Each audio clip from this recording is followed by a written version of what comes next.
Hey everyone, it's Gina and welcome back to my channel and welcome back to the Curly Hair Care for Beginners playlist. If you have been following along, we have been discussing everything all about curly hair and how to get started with taking care of your naturally curly hair if you are a beginner at it. So this video series goes into depth all about, how to wash your hair, how to deep condition, how to transition your hair if you are going from damaged hair to trying to wear your hair natural, all kinds of stuff that hopefully have been helping you out, but we haven't yet really touched on products. So I wanted this video to be about how to actually choose products for your hair. That's one of the most asked questions that I get from you guys, like when you DM me on Instagram, which I love when you ask me questions, by the way, or if you email me, I will always give product recommendations and I will try to help determine which products are best for your hair. It's kind of like solving a puzzle with trying to figure out what products are best for naturally curly hair, and it all depends on several different factors and stuff, but I'm here to really try to simplify it and make it easier for you to determine what products are going to be best for your hair. So let's go ahead and get started.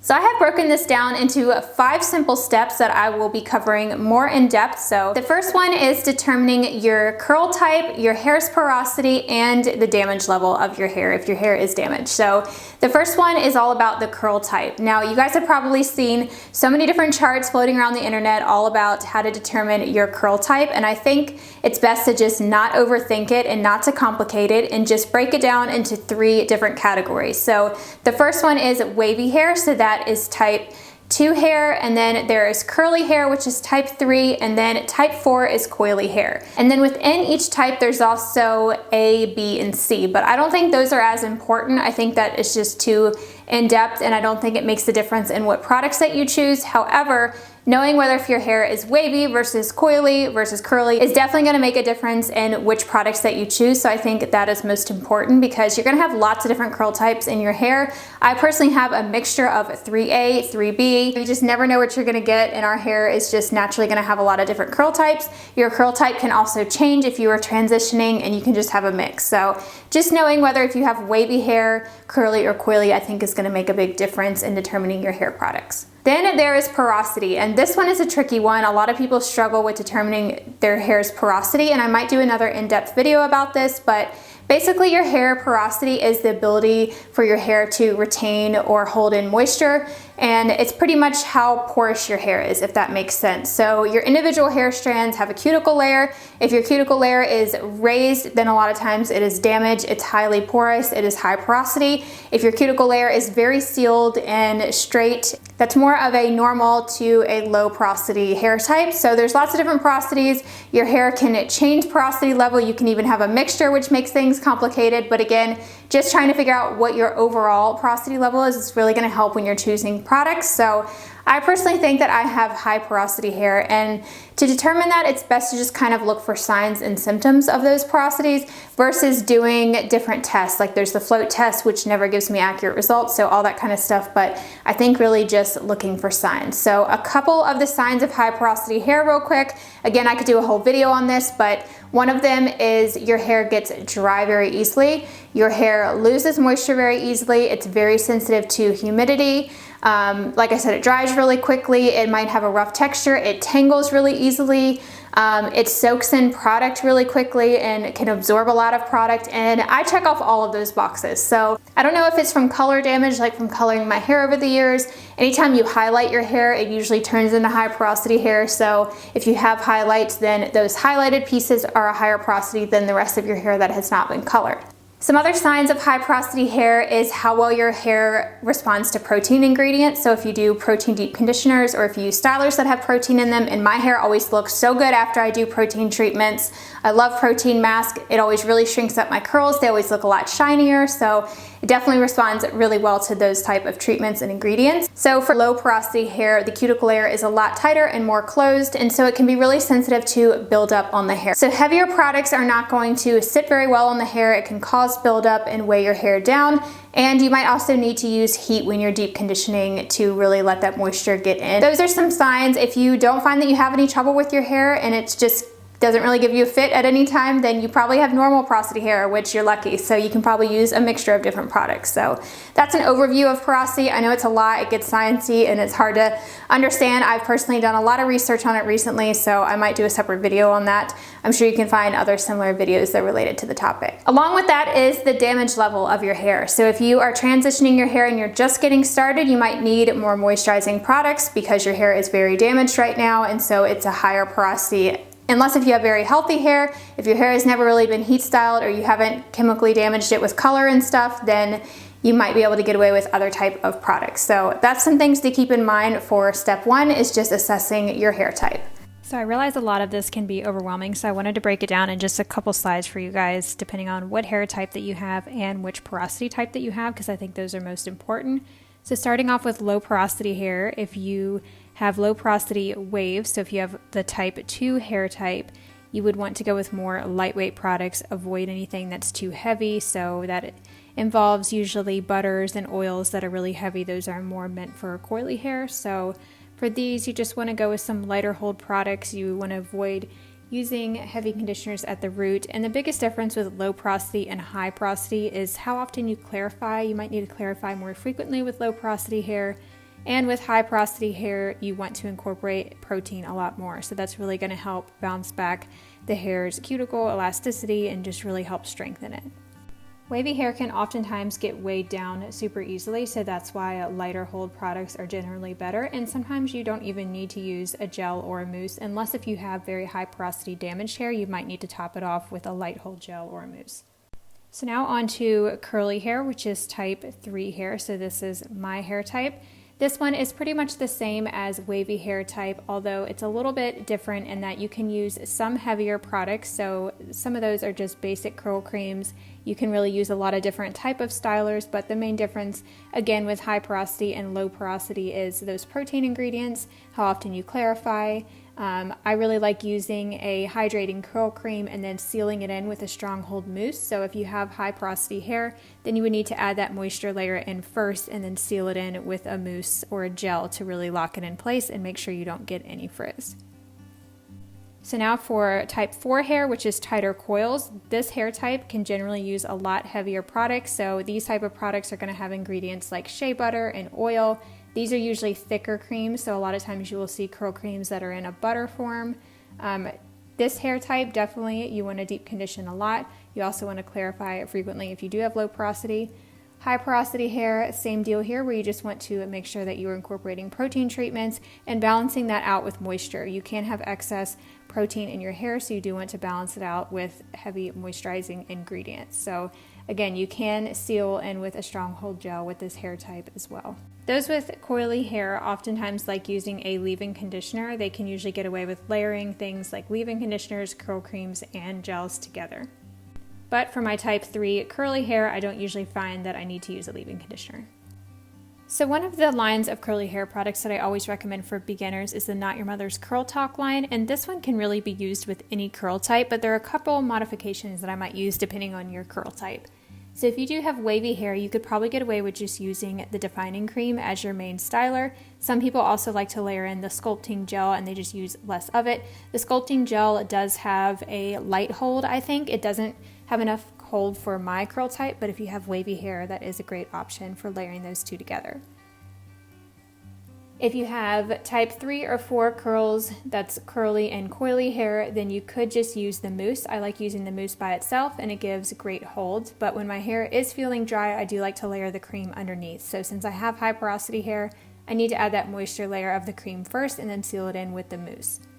Another variation with this line, depending on your curl type, is if you had type 4 coily hair, you could just use this conditioner as a co-wash. This is a 3-in-1, so I really like how you can use it as a co-wash, a standard conditioner, or leave-in conditioner. So you can leave this product in if you do have that type 4 hair and you find that you really need a leave-in first. You can leave that in for some extra moisture. Here is another example from Shea Moisture, which is one of my favorite drugstore brands. This chart breaks down the different curl types and the best products for that. So this is really helpful. I will link you guys to this on the blog so you can refer back to it. But the main difference that I've noticed with this chart is shea butter is incorporated a lot more with the type 4 kinky texture. So this thicker hair type can definitely get away with using the heavier butters. Then for the wavy hair type, you might notice that there's a lot lighter products like the Style and Conditioning Milk, the Hibiscus Hold and Shine Moisture Mist, so those are light hold products. One last thing I wanted to share with you guys before we move on is naturallycurly.com is a really great resource for any information when it comes to curly hair, but they also have a shop. It's shop.naturallycurly.com. And if you go under the texture type, you can actually shop by your texture type. So that's really helpful. I've looked at this before when just browsing for products. I haven't actually ordered off of here, but this does give me a good idea for when I go into the store or then when I go order like on Amazon or Ulta or something like that. But I think you can also order directly from here as well. So I just went under my curl type, and then you can also filter down by silicone free. So when I go to silicone free, I can then see the products that I know are going to be silicone free and work with my hair type. Step number 2 is to determine your climate. So I live in Virginia and it is really humid in the summertime. We are in like the South or Mid-Atlantic region, so the weather changes all the time. It is rainy and cold today, but it was just like 60 degrees and sunny the other day. So even in January, there is still humidity out in the air. And so I still have to use stronger hold products all year round to combat that humidity in the air to make sure my hair is gonna last a lot longer. But in the winter time, you know, I'm inside a lot and the air is really dry. So I have to make sure that I'm still using moisturizing products underneath those strong hold products. So that's kind of just how I like to figure out what type of products that I need to use. Is just based on the weather outside. So depending on where you live, if you live in a very humid area, or if you live in a very, very dry, cold area, then you might want to avoid glycerin in your products. So that's a whole nother video too. That one still confuses me all the time, and I've researched it some recently, but you can look up the effects of glycerin in humid or very dry environments. So that might help you determine products as well. But again, that could be a whole nother video, but just to emphasize how much climate can really affect your hair and what type of products that you need to go with. There's this really interesting tool on naturallycurly.com. I can't remember the name of it. I'll have to put it down below, but it's something to where you can put in your location and your curl type, and it tells you with the weather what type of products that you need. So really interesting. I'll link it for you down below, but that kind of gives you a better idea of what products you might need for that day. So step number 3 is just to have an understanding of the type of products that you need and kind of plan out what you need to shop for in terms of the essentials. So the essentials, in my opinion, are first shampoo, or you could do a co-wash, but I recommend definitely having a shampoo. And then a conditioner would be the next essential. And then your styling products. And for styling products, there are different categories. I've done a video all about the right order of applying products. So in that video, you'll see how there are 3 different types of styling products. You have leave-ins you use, you know, right after shampooing and conditioning, and then you have styling creams, and then you have gel and mousse. So there are different types of curly hair products. You really have to find what works best for you. But you can also find products that are just one step. So you could look for a product where you don't have to use like a cream and a gel, or you don't have to use a leave-in, a cream, and a gel, you know what I mean? So just trying to figure out what is best for you in terms of the different steps that you might need to take based on what routine you need for your hair type. So step number 4 is to research online and plan out your shopping trip or order online. I really like shopping online for curly hair products because I can easily look at the ingredients right on the description and copy and paste those ingredients right into curlsbot.com. So if you are wanting to follow the curly girl method, then I would recommend checking out the video that I have all about what it is for beginners in really simplified version, because it basically refers to just avoiding silicones and sulfates in your hair, and I explain why and all that kind of stuff in that video. But if you are unsure about how to look for silicones in your products, then I definitely recommend starting out with using curlsbot.com. It's a genius tool. You just paste the list of ingredients right in there, and it will tell you exactly which ingredients are silicones and which ones are sulfates and all kind of other things, and it will tell you if it is Curly Girl Method approved. But once you get kind of used to reading product ingredients, you'll know what to look for, and I've talked about this in videos, you know, what type of cone ingredients to look for and all that kind of stuff. Sometimes silicones don't even end in cone. There's another one with the C that's kind of hard to pronounce, but once you get used to looking at them, then you will recognize them. One thing to keep in mind when you are shopping in store for curly hair products is not all brands that look like they are a natural brand or for textured hair are going to be silicone free. I got hung up on this a lot when I first started wearing my hair naturally curly. I bought, I think it was a line from L'Oreal or something that said it was sulfate free, and I just assumed that, oh, this is natural.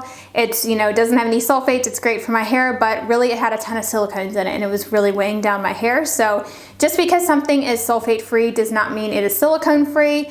And vice versa, it doesn't mean that it's wax free. You know, there's all these type of different things, but I mostly just look for silicones and sulfates. Even within some lines of curly hair products, some products might be Curly Girl method approved and then some may not. So just make sure you're always checking them, because you're definitely going to be able to spot those ingredients really easily after you get the hang of it. So step number 5 is to actually select and buy your products. You could buy them all from the same line and then you know they all work really well together, or you can mix and match. I personally like to mix and match brands all the time. I find my favorites of each category, but just sticking to the essentials, like I said, of shampoo, conditioner, and styling products is the easiest way to first get started with actually buying products for your naturally curly hair. So I know you guys are probably actually wanting product recommendations of brands and all that kind of stuff, and I will be sure to list out some of my favorite ones on the blog post that goes with this video, which is the first link down below.